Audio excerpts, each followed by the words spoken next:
I'm supposed to speak about pushing the boundaries, and my first slide to introduce is, yes, it's easy to say yes to transplant, but in fact, if you look at the big registries nowadays, there is still 20% of the children, I mean, I speak in terms of intent to transplant, there is still 20% of the children who could be transplanted, who finally do not do it. I mean, only 80% of the patients from the possible candidate to the long-term survivor are not doing it. So we have an 80% intent to treat survival. And I will try to show that with our scalpel, we can improve that, and we should try to improve because we have the means. So this is more or less the list of the things I will try to go through, from organ shortage to resolving the post-transplant complication, at least the early surgical complication. And in fact, I will start from the bottom. I will start with the high transplant surgical complication rate. And you know that already 15 years ago, this was pointed. I mean, 20 years ago, we were having as a major source of graft and patient loss, and this was well shown by this study from the split registry, the most significant factors for a patient death or graft loss after transplantation is the very early high complication rate expressed in post-transplant surgical complication and the need for a possible reoperation after the transplant. So this was 20 years ago. Where are we now? So I present you a very recent paper reviewing the European Liver Transplant Registry from very recent era. I mean, 2018 to 2022. Quite a large review, I mean, a few thousand patients. And you can see already on this first slide that from 6 months after transplantation up to 5 years after transplantation, the columns are very, very small. We hardly lose graft and patient nowadays, I mean, in the current era, we hardly lose patients and graft after 6 months over the transplantation. So we lose them before. And the situation is even worse, because if you look only at the first month, within the 5 years, we have a number of deaths, but within the first month, 72% of the deaths occur over 5 years. 72% occur in the first month. And the same for the graft. 87% of the transplant that the re-transplant that we do within the 5 years, in fact, occur within the first month. And they are directly related to the surgery. And of course, they are also indirectly related to the condition of the patient when we transplant them. But at least this is surgical complication.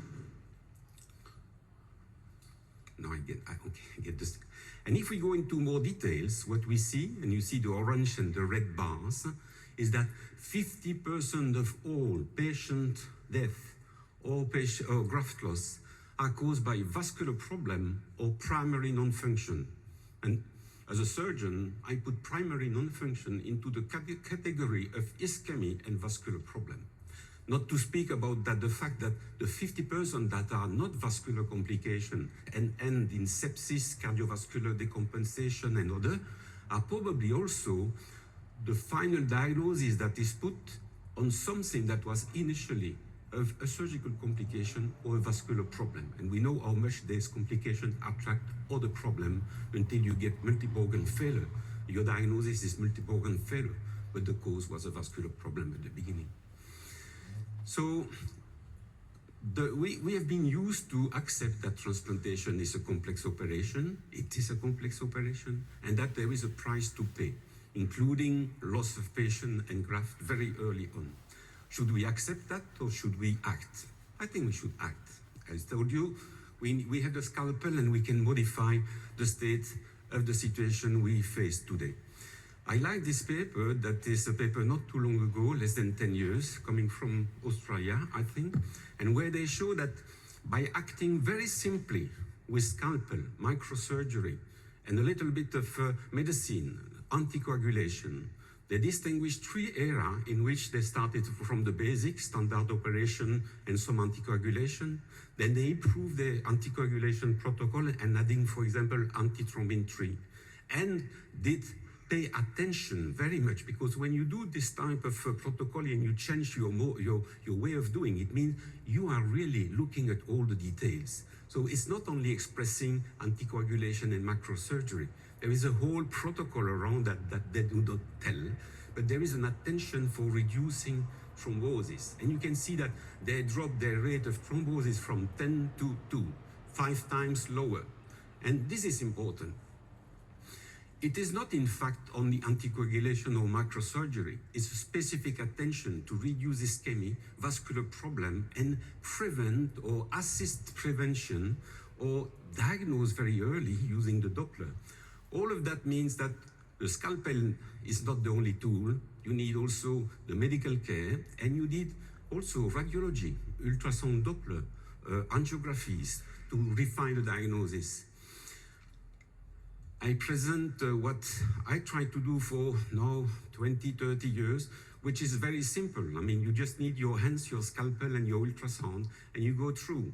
This is a multifaceted way of trying to improve the situation by allocating graft earlier, having a transplant done when the child is in a good condition, using a lot of microsurgery, but also anticoagulation, and an extreme attention of doing ultrasound Doppler during the operation and after the operation to detect any problem in flow and correct it.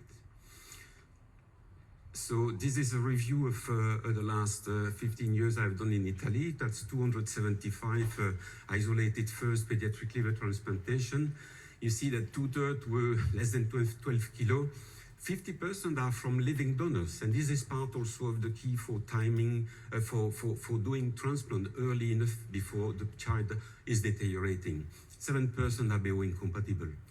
In this series, we have 98% graft survival at 1 year. There is no graft lost by vascular problem. And there was one retransplantation, no early retransplantation, only one late for recurrence of a PSC. I'm going quick because I don't have much time, I know. So the retransplantation rate is low. Patient death at 9, half of them due to recurrence of disease. That is something that the scalpel cannot control. So a little bit of loss you must have. There is no way to get it.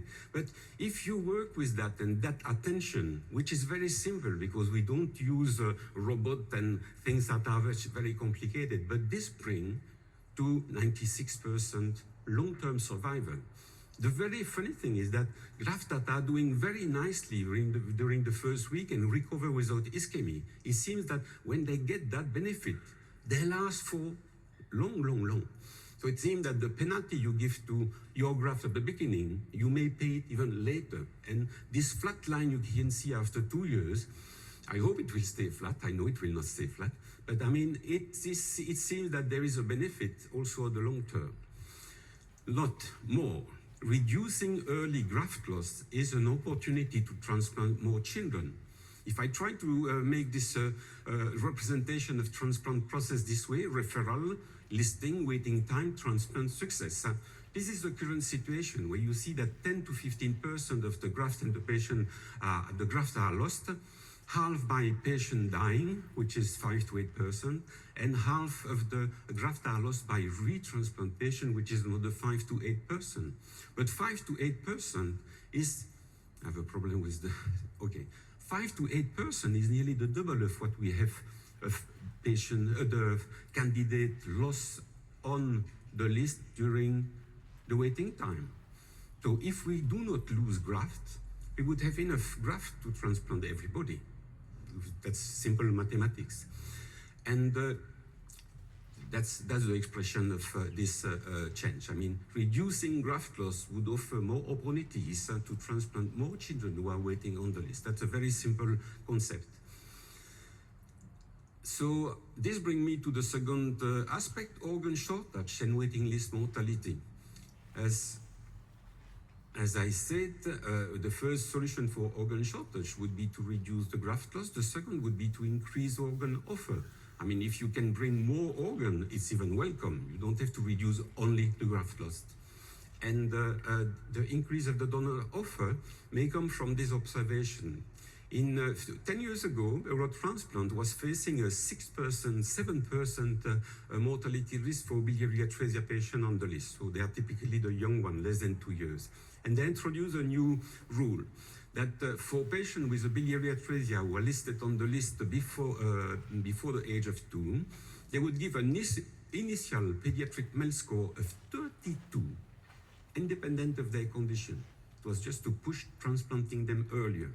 And at every 90 days, their score would be increased by 15%, which is another 4 points. So by 3 months, they would be 32 plus 4, 36. I mean, that's a huge score.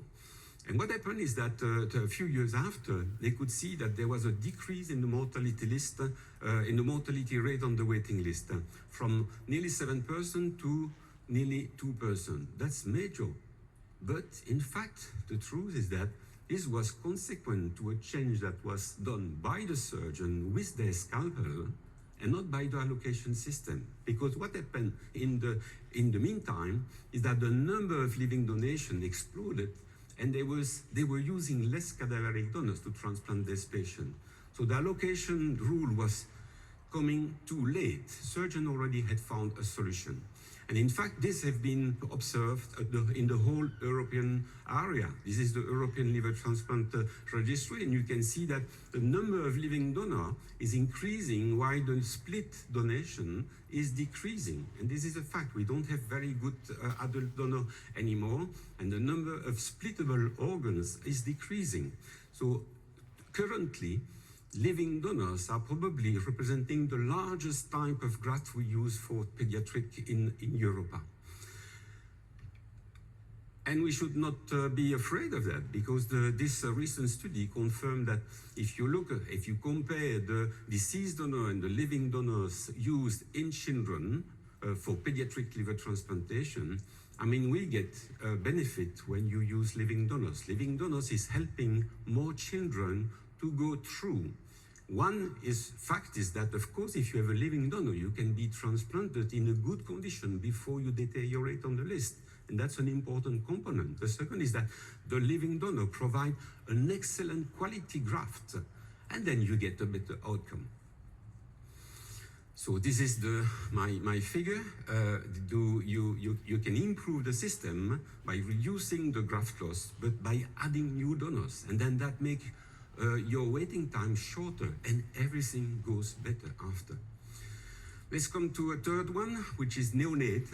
And neonate is a problem of both allocating the right graft, but also facing a problem of high complication rate after the operation. The death rate on the waiting list of this very small one and their outcome is the worst of all children. And this is demonstrated in this figure. You can see this is again this study from 18 to 22, very recent, the European Transplant Registry. And you can see that the lowest curve, and this is very significant, the lowest curve is the patient, the children who are listed or transplanted below the age of 1. That's a 10% difference, lower than the outcome of children who are older. So we still have a big challenge to transplant these children. Another curve, another figure from the King's, a center doing quite a good number of these small children. And you can see that if they divide the small children, the infant, but not the very, very small, and the XS, or the very, very small, less than 5 kilo, less than 3 months, sorry, there is a significant difference, of course. So neonates and very small infants, less than 5-6 kilo, represent a technical challenge still nowadays that is important. And you would say that they are so rare, they are so rare.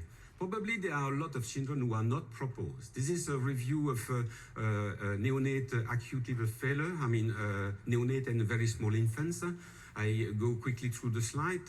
50% of these patients with acute liver failure under the age of a few months died. Only 3% was proposed for transplantation, and those who were transplanted, their outcome was similar if they were neonate or small infants. So in fact, there is a potential for developing this type of transplantation. I don't say that all the 50% are candidate, because the neonate in acute liver failure may be even so bad that they are not candidate anymore. But this is a demand that is probably not met. In the children less than 5 kilos, there is probably a good number of patients who are not referred because nobody thinks they could be candidate. And this is something we have to develop in the future. And this is a work that needs to be faced. Come back to my slide. Should we accept this situation or should we fight? We can fight. We can fight because we have the solution. We know that size matter, and less than 5 kilos means very, very small abdomen. Children who are in acute liver failure or metabolic condition, they have very small livers. Very small livers in a very small abdomen doesn't leave you much space for operating. In this group of patients, you end with having the smallest graft we have nowadays is a left lobe, a left lateral segment of the liver, which is still something like 300 grams, which is much, much too big to put in the abdomen of the very small one. And you can see what happens when you try to put a big liver into a small abdomen. You cannot close. And if you cannot close, you end with this type of situation that is well described and well known, and we use that for the last 20 years. You will finish with a prosthesis in order to enclose the liver into the abdomen. And it has been very successful, no way. But I mean, when you have your child on the first day after transplantation in that condition, that will go 2 or 3 times in theater for closing slowly the abdomen, having an abdomen open with the risk of peritonitis, of course, and a compartment syndrome, if you go too quick to close, you have respiratory problem, you have infectious problem, you have a lot of problem. And I'm surprised that, in fact, what is published up to now is saying they are doing well. They are doing well, but I mean, we probably can spare that. We should avoid doing that. This is a damage control surgery more than anything. I think we have new things that have been developed during the last decade that are helping to do in these children also very straight transplantation with an immediate closure. Why should we not use that or prefer that instead of the prosthetic closure? It's just about scalpel. We have been used in the past, 30 years ago, we had big livers and we reduced liver to use in small donors. And then after we came with the left lateral segment. Now we have left lateral segment that are too big for the very small. Okay, we take the old principle. 30, 40 years ago, we were cutting livers. So let's cut more liver and reduce the left liver to a smaller piece. 13 years ago, Professor Kashihara in Tokyo invented something that probably is the way to go, which is not reducing the liver simply by taking the edge, but reducing the liver in 3 dimensions, which means what is the problem is the thickness of the liver. So he invented that technique, and I've been recently working with him and with the Sao Paulo Center to review something like 672 left lateral segments transplanted in children less than 8 kilos. And you can see that either they were used full size because the size of the liver was still accommodating in the abdomen, or they were used full size with a prosthesis, or they were used cut but only the edges, or they were used with this reducing thickness technique. This is the last on the right side. And this reducing thickness make the graft more welcome in the abdomen. So it means you can close the abdomen immediately. Your patient can be breathing alone after the operation. You get things simple. It's not simple to reduce the liver, but after, for the child, for the anesthetist, for the intensivist, for the pediatrician, everything gets much simpler. This is to show, this is the weight of on the left you have the weight of the donor and the weight of the patient. And you can see that the patient who were 8 kilos on the right side, the bars, they were receiving left lateral segment. And you can see that the dots are more or less the same if you go to the left. So it means that the very small one get the same livers. I mean, these are left lateral segment. Their weight is 300 grams. And you can see that the weight, the second on the right, is the green dots are the weight of the liver, the left liver, before reduction, versus the weight of the patient. And you can see that, again, the relation is flat. So these children, very, very small, they get the same graft at the beginning. But if we reduce the graft, what happened, I'm sorry, it's probably a bit small to read from very far away, but I mean, the group of the children who received the reduced thickness graft were the smallest children. they had not the largest donor, but their liver after reduction was the smallest of all the livers. So by cutting the liver, it's normal. If you cut the liver, you reduce it, it's smaller. But if you reduce thickness, it's much smaller compared to the standard reduction. So that's a big advantage, is that you can transplant with the same graft from the same group of donor. You can transplant the very, very small children, and you can reduce the liver in order that the abdomen is completely closed without a prosthesis. And you can see on the left figure, these are all the full-size left lobe graft that were used. And you can see that they are in the range of a donor to a recipient weight ratio, which is less than 10, which means you use a 60-kilo donor for a 6-kilo child. And the relation with the graft weight compared to recipient weight, when you go over 4, you start being in trouble. And you can see that the yellow dots are nearly all above that, because there the surgeon had to decide to put a prosthesis at the end of the operation. If you go on the right figure, you have all the livers that were used in the very small children, most of them without prosthesis, but I did not put the prosthesis in this one. But you can see that all these grafts, compared to the small child, were really out of the figure, out of the square, meaning that the livers were the same, the donors were the same, the children was much, much smaller, and by using the reduction, we could adapt the liver in order that it fits in the abdomen of the child, and finally, it is closed without a prosthesis. So I will take another 2 minutes and one question less, then I can finish. So the last part of the talk and the problem of allocation and doing transplant we have is surprisingly on the other side. These are the children who are 30 to 60 kilo. They are pediatric, so they are usually in an allocation system. They should be allowed a pediatric donor, which is more or less their size, or it should be a bigger donor where they use only the right liver.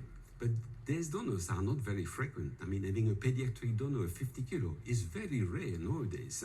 So their children are just on the list, waiting and waiting and waiting, and they are very fortunate because, in fact, their disease usually around that age allow them to wait for months. But they wait for months, 6 months, 12 months, 18 months. And if you try to transplant a child of 30 kilo with a left lateral graft, you are in trouble because it is too small. So you go from too small to too large, and they are fitting in the middle, and they don't get anything. So what happens is that they wait and they wait. But what are the solutions? So as I showed, we can use the standard graft in the 8-10 kilo. We can reduce the liver for the 5 kilo and lower. In the very big donor, we can use full-size graft from large adolescent donors. In the middle, we are a little bit in trouble. And as I told you, they are packing on the list. I will be very quickly on this slide. You can see that the relative number of patients who are between 30 and 60 kilo waiting on the list, this is the small red arrow going around the circle, is increasing with time. This is the waiting list in Italy from 2019 to 2023, and you can see that slowly with time, the list is emptied from the small ones that are more common on the list, but who is waiting for years and years on the list are these children. Fortunately, they have the time to wait, but that's not good for the family and for themselves. So are we, with a scalpel, having solutions? Yes, we have. The first is that because we use left lateral segment and segment 4 is not used, we can extend. This is a different way of splitting. In fact, this is the first way, the one we were doing 35, 40 years ago. We were starting with this type of split, cutting through segment 4. But you can keep segment 4, and you can see the liver graft is much bigger. From 300 grams, you go to 400, 450. Then you can start transplanting a 30 kilo, but not a 50 kilo. For the 50 kilo, You just go another way. You go to what has been called, again, 20 years ago, we've forgotten the technique, we don't use them very often. But I mean, just scalpel, you just can do it. We should do it more. You divide the liver in the middle. In the middle means that you had a little bit more liver, but also you keep a good outflow for the segment 4 that was not preserved before with the other technique. And rapidly, you divide exactly along the line that nature has created in the liver, which is what we call the middle hepatic vein. It's called middle hepatic vein because it's the middle of the liver. And if you want to make it perfect for the outcome, you use a technique that was invented by Breuering 25 years ago, which is going through the vein, and then you get 2 half liver without problem of outflow, because you just patch that vein and you get a good outflow. This technique has been described. There is nothing new. So I hope that you enjoyed the role of the scalpel that we can develop in the future.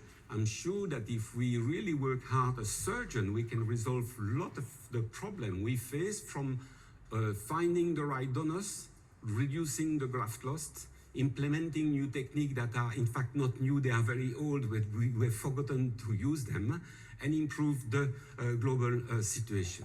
Thank you very much.